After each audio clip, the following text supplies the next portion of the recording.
Hey, shout out Capo Risky on my daughter. All right, cool. First up on the list, Young Pappy. What's your relationship to Young Pappy? With my brother. That's your brother. For sure that. What was he like as a person? Crazy as hell. It was crazy as hell. He got a crazy reputation. Did he lived up to that pretty much? Yeah, he was like everything.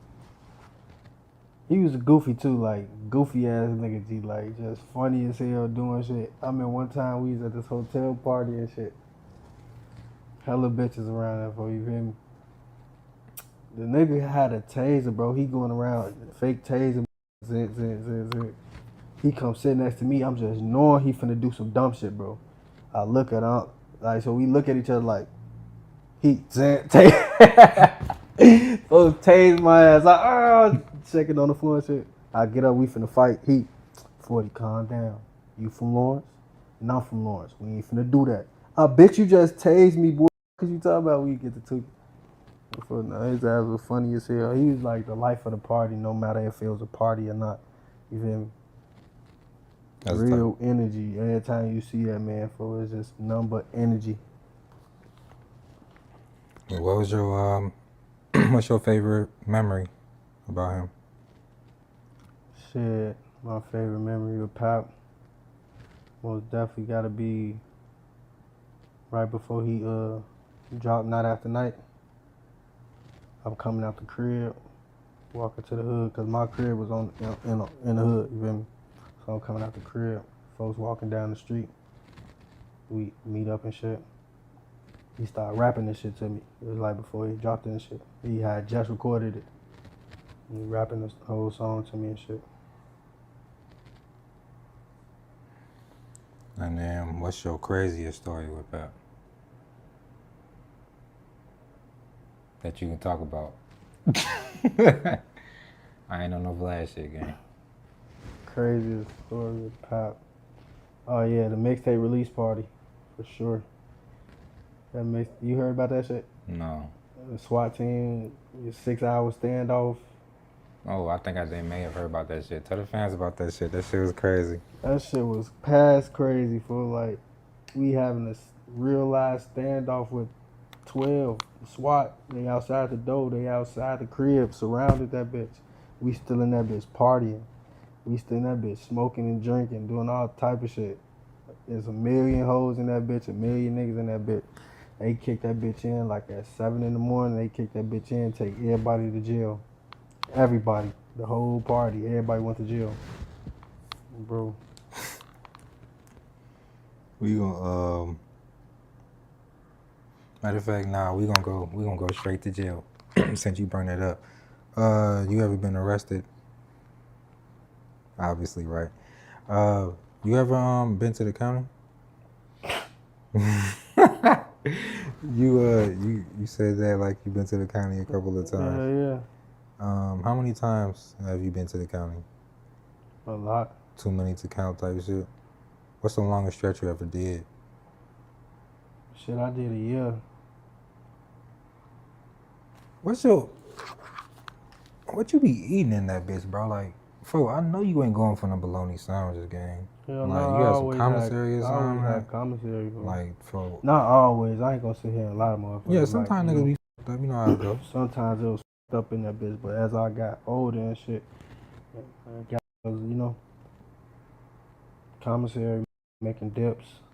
I ain't never make them bitches myself. I just gave them to the ones that know what they doing. You feel me? I buy some shit and put in on the dip or something. So you wasn't in there chefing or nothing like that? Hell no, I ain't got time for that shit. I'm going home. So that's mostly the niggas that's doing time was like, you know what, I'm about to make the best of this bitch. Bro. Okay, cool. Damn. You said Kemo. You said Kemo your cousin? Yeah.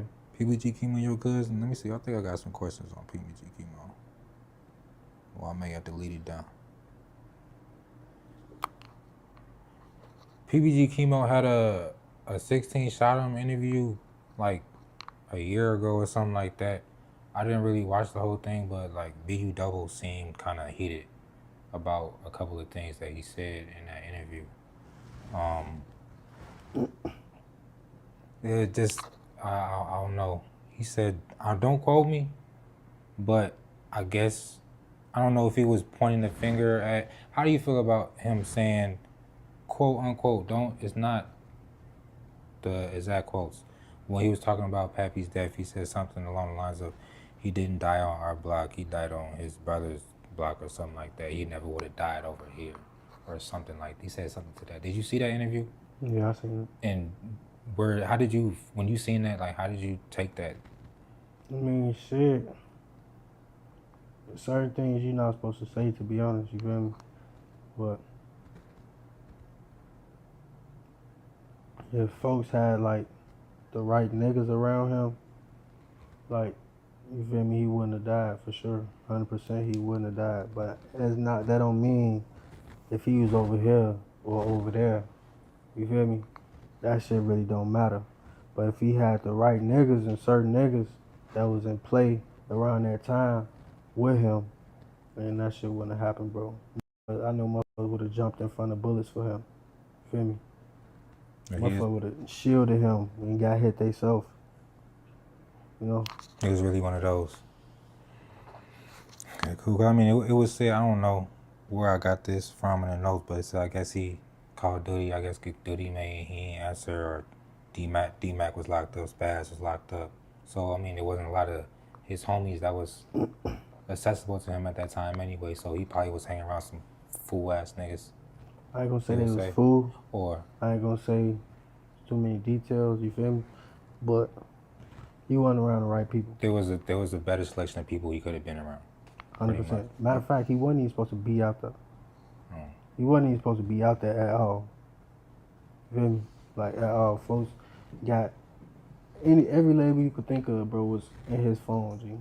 Like, he's showing us the shit, like, yeah, they trying to sign me, they didn't. Like, what you doing for? Why you still? He was just so street. Like, folks was not he was trying to do other shit before he did that. So you feel like he wanted to get signed, but just not right now. He had some other shit he feel like he needed to tend to. He was focused on other shit. He was pretty much focused. 10 toes in the street, nigga ain't really worried about no. I ain't gonna say he wasn't worried, because he knew he was the ticket. He knew he was the way out.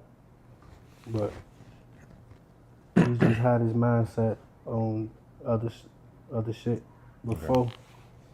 Like, he felt like he had to do something before. I feel it. Let's go back to county real quick.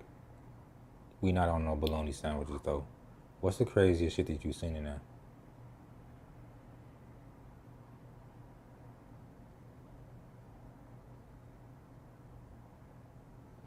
You shit, everything be crazy for real.